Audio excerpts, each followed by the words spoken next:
Bonjour à tous, nous sommes repartis pour un tour avec les guidances sentimentales pour le mois d'avril cette fois-ci.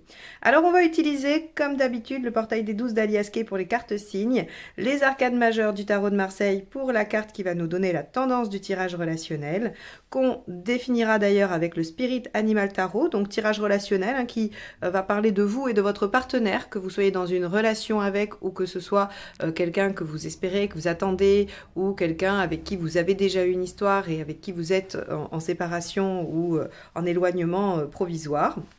Et on aura The Enchanted Tarot pour le deuxième tirage, qui celui-ci sera le tirage de vie émotionnelle, qui concerne les célibataires, mais également toutes les personnes, seules ou en couple, qui font une démarche de travail personnel sur leur lien à l'autre, sur leur relation. Que vous dire d'autre? À part merci encore et toujours pour votre soutien, votre présence, vos commentaires, vos réactions à ma vidéo de présentation, puisque ça y est, maintenant vous savez qui je suis et à quoi je ressemble. En tout cas, votre accueil a été chaleureux et ça m'a fait très plaisir. Donc merci à tous. Merci aux abonnés, bien évidemment. Si vous ne l'êtes pas encore, je vous invite à le faire et surtout à cliquer sur la petite cloche qu'il y a à côté du bouton abonné, puisque ça vous permet d'être notifié des nouvelles vidéos qui sortent. Allez, c'est parti, on y va. On va aller voir ce que ce mois d'avril vous réserve. Allez les cancers, on y va, c'est parti pour votre tirage relationnel du mois d'avril.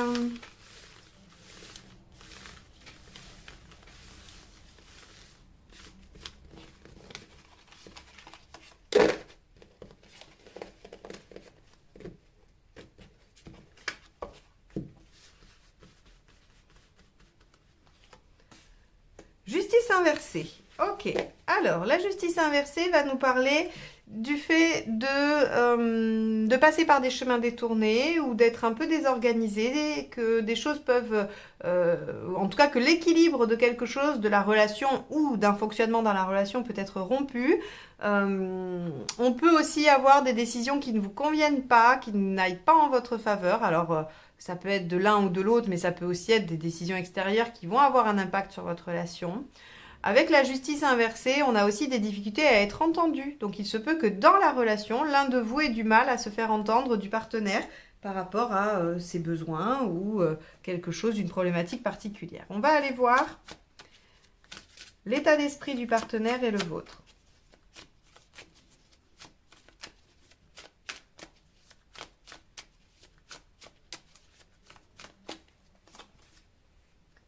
Ok. On a le roi de denier pour le partenaire. Donc on peut avoir une phase de détachement. Le roi de denier, il y a cette notion de je me détache, je suis pris par des choses matérielles, je suis pas vraiment dans la relation, je suis pas dans l'émotionnel. Le roi de denier, il est dans la concrétisation. C'est celui qui a une idée et puis qui fait tout pour arriver au bout. On pourrait peut-être imaginer un peu le caractère ou le tempérament du Capricorne. Je me fixe un objectif et je mets tout en œuvre pour y arriver d'une façon logique et très concrète. Et donc, forcément, on pourrait avoir du mal à laisser la place à l'émotionnel. Donc, on a une forme de détachement du roi de denier qui n'est pas forcément toujours facile à vivre. Et vous? Vous êtes dans le 7 de denier. Ok, bon, les cancers, il y a quelque chose, vous aimeriez récolter. Alors, ça peut être deux aspects. Vous pourriez aimer récolter vos efforts dans la relation, comme vous pourriez aussi être préoccupé par le fait de récolter de votre côté les fruits de ce que vous avez entrepris. Alors ça peut être professionnellement, d'un point de vue de vos passions, d'une activité quelconque. En tout cas, votre état d'esprit est à la récolte. Vous voulez recevoir les fruits de ce que vous avez mis en œuvre. Donc, on pourrait, par extension, dire que vous avez envie d'être écouté quand même. Alors, quelle est la problématique à dépasser dans cette relation? D'accord. Le page de bâton vient nous dire que il y a effectivement il y a du potentiel, il y a des choses qui sont réalisables, sauf que ce valet de bâton, il a un côté un peu impétueux et il faut qu'il se remette en question. Il a la nécessité de passer par une phase de réajustement. Il faut modifier des comportements. Donc, ce qui a à dépasser, c'est probablement un manque de remise en question de l'un ou de l'autre. On va aller voir ce qui aide.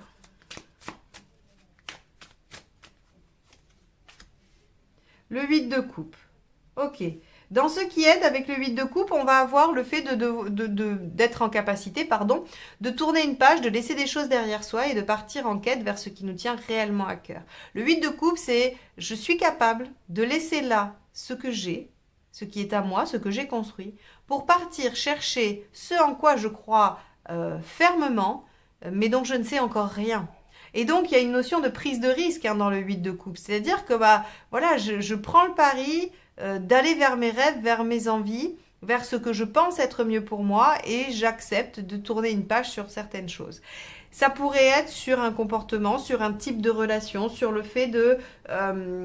quand je le mets en lien avec ce page de bâton qui doit lui aussi se remettre en question, bon, on pourrait imaginer qu'il y a des modifications à faire et qu'il y ait peut-être des décisions qui ne soient pas avantageuses ou agréables à prendre. Bon. Les cancers, qu'est-ce qui se passe sur ce mois d'avril? Qu'est-ce qui ne vous aide pas? Pardon. Hop. Le mât. Ce qui ne vous aide pas, c'est de rester... Alors, deux aspects du mât en négatif, parce qu'on va aller dans les extrêmes négatifs du mât.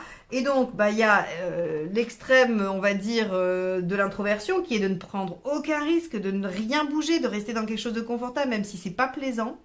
Et puis, on a l'autre extrême du mât qui, lui, est... je balance tout, je fonce, je quitte tout, je me suis moi-même et je réfléchis pas aux conséquences, puisqu'on sait que le mât, dans ses défauts, il y a cette notion d'inconséquence.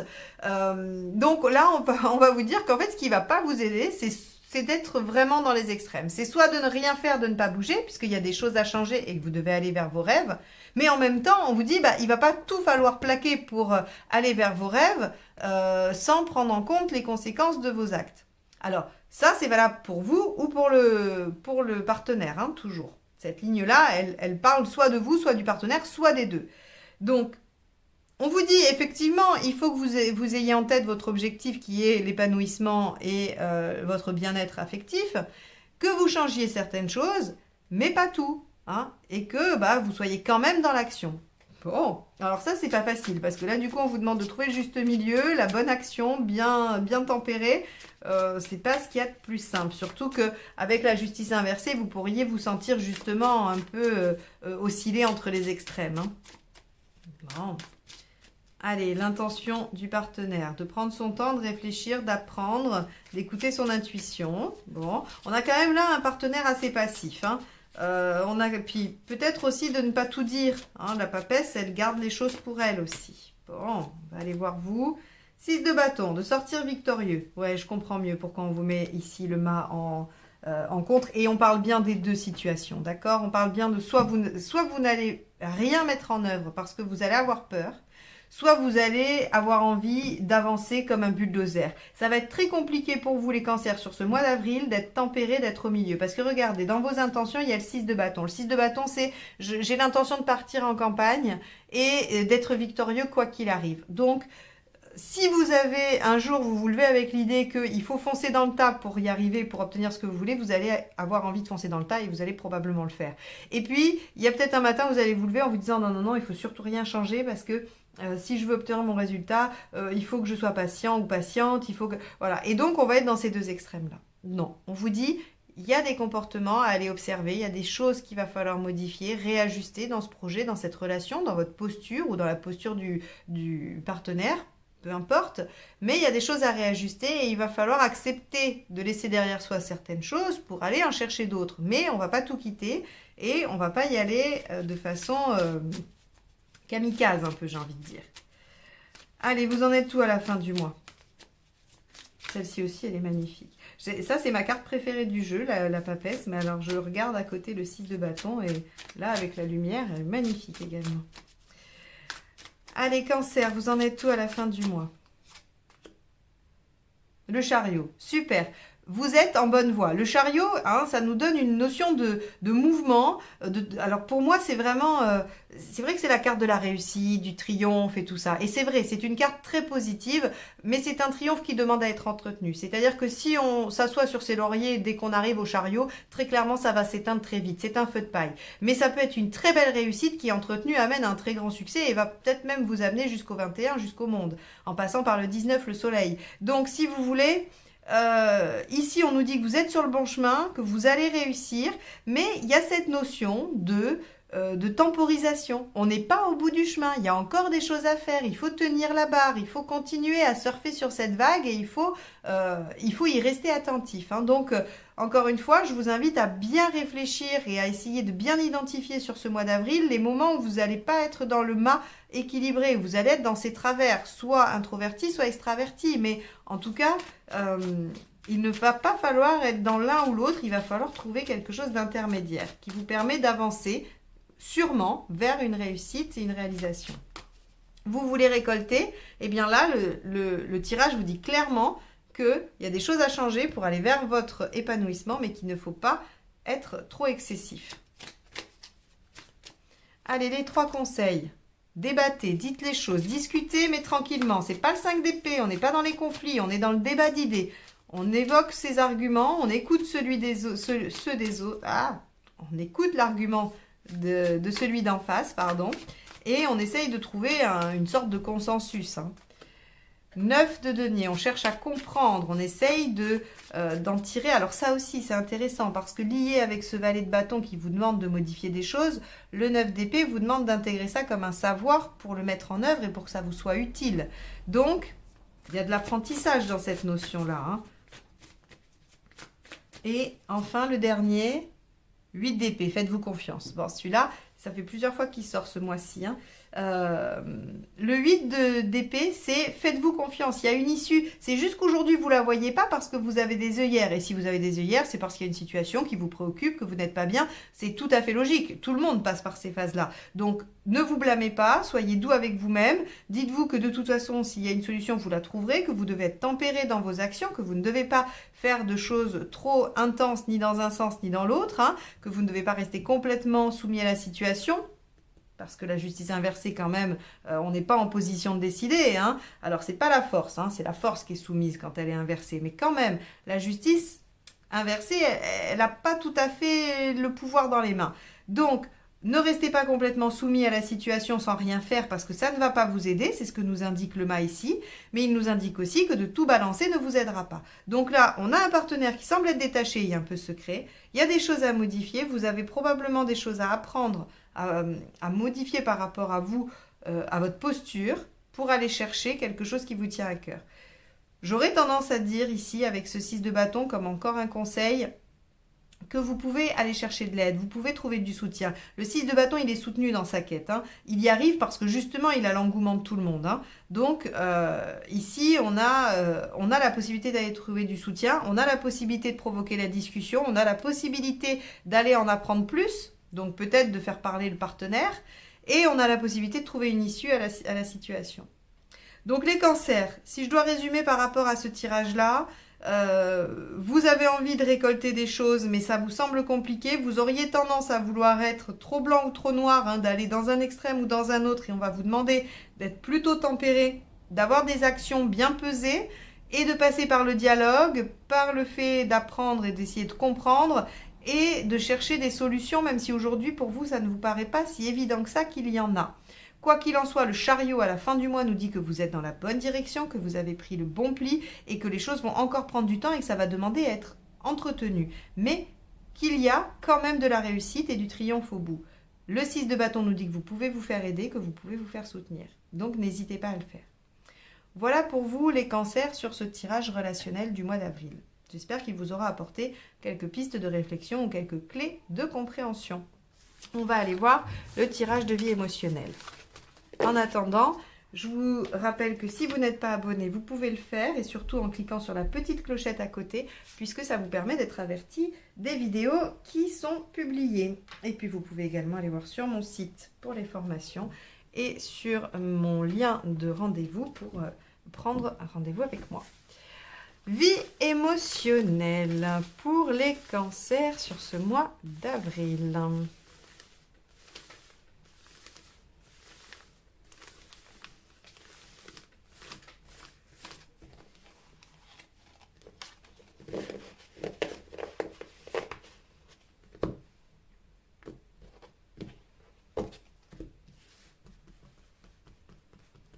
Allez, votre état d'esprit.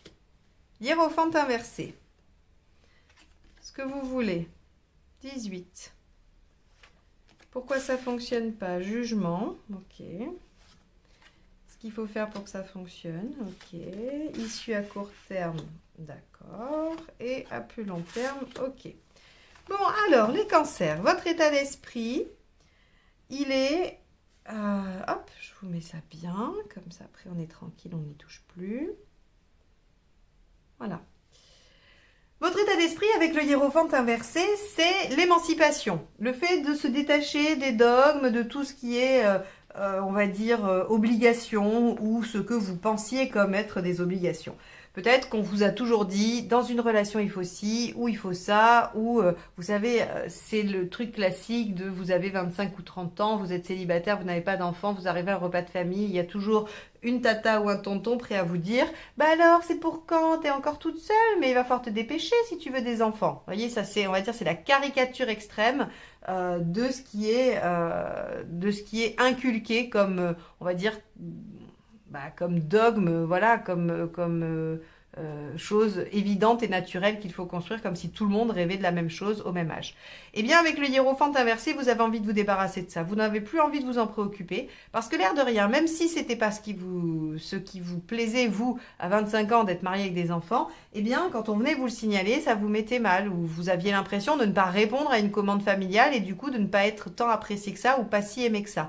Eh bien là, avec le hiérophante inversé, vous n'en avez plus rien à faire. Votre état d'esprit, c'est, eh bien, je ferai comme bon me semble, et je serai accepté ou non, mais ça m'est égal.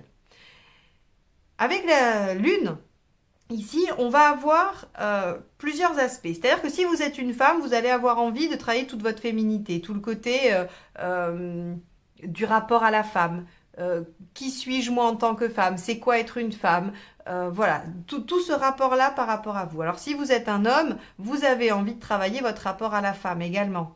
C'est quoi une femme pour moi? C'est-à-dire, quelle est ma représentation de la femme? Qu'est-ce que j'attends d'une femme? Comment je suis vis-à-vis d'une femme? Comment je me situe moi, homme, vis-à-vis d'une femme, hein? Donc on va avoir toutes ces questions-là qui vont se poser. Puisque vous sortez des dogmes, ça vous permet de vous repositionner. Et bien évidemment, avec la Lune, ça va aller faire appel à des choses archaïques, à des choses inconscientes qui ont été inscrites en vous depuis votre plus jeune âge, et ça va probablement provoquer une introspection, une remise en question. Donc, vous avez envie de remettre en cause les choses, les cancers, et comme de réinitialiser, de faire un reboot et d'avoir une version 2.0 pour parler de façon moderne de vous dans la relation affective. Alors pourquoi ça marche pas? Parce que le passé est trop présent. Avec le jugement, on voit que le passé se représente. Alors le passé, ça peut être des histoires passées, bien évidemment, mais ça peut aussi être des situations passées. Donc peut-être que cette fameuse tata ou ce fameux tonton, il vous rabâche les mêmes choses tous les 15 jours parce que vous vous voyez tous les 15 jours à un repas de famille. Il se peut qu'on vous ramène systématiquement dans des anciens schémas et que vous ayez du mal à vous en sortir, vous ayez du mal à vous en émanciper. C'est possible. En tout cas, le jugement nous parle toujours de ce qui revient, de ce qui est ressuscité, de ce qui revit alors que finalement ça devait être mort ou c'était mort. Alors on vous dit, qu'est-ce qu'il faut faire pour que ça fonctionne? Et là, étrangement, on a une roue de fortune inversée. La roue de fortune inversée, elle vous dit c'est que c'est juste pas tout à fait le moment et qu'il va falloir s'adapter. Alors, c'est dommage parce que cette énergie-là, elle est quand même super belle. On voit que vous avez envie de remanier ça. Et j'aurais plutôt tendance à dire que c'est positif. Quoi qu'il en soit, la remise en question est positive. Peu importe ce qu'il en ressort, mais la remise en question est un mouvement intérieur et intellectuel intéressant. Et là, on vous dit, oui, mais il faut attendre, c'est pas le moment. Ou alors il faut prendre son temps, ou alors il faut s'adapter. Peut-être qu'il faut faire des compromis. Oui, mais c'est quand même pas la tempérance. Alors pourquoi? Pourquoi? Parce qu'on vous dit qu'en fait, finalement, juste après, il y a l'arcane 13. C'est que cette transformation profonde, elle va venir en son temps. Ce que vous dit en fait la roue de fortune ici, c'est pas vraiment un conseil, c'est plutôt de vous dire que si ça fonctionne pas tout de suite, c'est normal et c'est pas grave, et qu'il faut quand même tenir votre barre. C'est pas parce que finalement vous avez cet état d'esprit-là, mais que vous n'arrivez pas à le concrétiser ou que vous êtes toujours touché par les choses normatives, que vous n'êtes pas en train de subir cette transformation radicale et profonde et surtout définitive. Elle est là, mais elle prend du temps. Et donc on vous dit en fait ici, prenez votre mal en patience. Donc on n'est pas sur le compromis, on n'est pas sur accepter, on est sur prendre son mal en patience dans le sens où ça va prendre de toute façon un temps incompressible. La roue de fortune inversée nous dit, les choses se mettent en place et il leur faut un temps incompressible pour le faire. Et là, vous ne pouvez pas lutter, vous ne pouvez pas accélérer plus que ça. Donc, cette transformation, elle arrive très vite. Et regardez, ensuite, on a la justice qui nous dit que les choses vont s'équilibrer et que vous allez pouvoir être entendu, que vous allez pouvoir être, on va dire, reconnu et valorisé dans votre nouvel équilibre. Donc les cancers, votre posture, elle est très bien. Ça ne fonctionne pas parce que vous avez l'impression qu'on vous ramène sans cesse les mêmes situations ou qu'on vous ramène sans cesse les mêmes phrases, les mêmes... voilà. En tout cas, il y a quelque chose de l'ordre du répétitif qui vient comme une vague, là, qui vous retombe toujours alors que vous essayez de sortir de l'eau. Eh bien, on vous dit c'est normal. C'est pas parce que vous avez cette sensation que les choses se rejouent encore et continuellement que la transformation ne s'opère pas. Il y a un temps nécessaire et incompressible à cette transformation. Il faut que vous en ayez conscience. Et ce tirage, il vient juste vous dire ça. Il vient juste vous dire, patience, ce que vous faites vous transforme en profondeur, mais il faut attendre, ça va venir. Et vous allez voir que l'équilibre qui va en ressortir, il va vous permettre de mettre en œuvre tout ce que vous avez envie de mettre en œuvre. Ok, bon. J'espère que ce tirage vous aura donné quelques pistes de réflexion ou en tout cas aura nourri votre cheminement personnel puisque ça n'a pas d'autre objectif que celui-ci. Moi en tout cas je vous remercie de m'avoir écouté jusque-là. Je vous souhaite un beau mois d'avril et je vous dis à très bientôt pour de nouvelles guidances. Bye bye!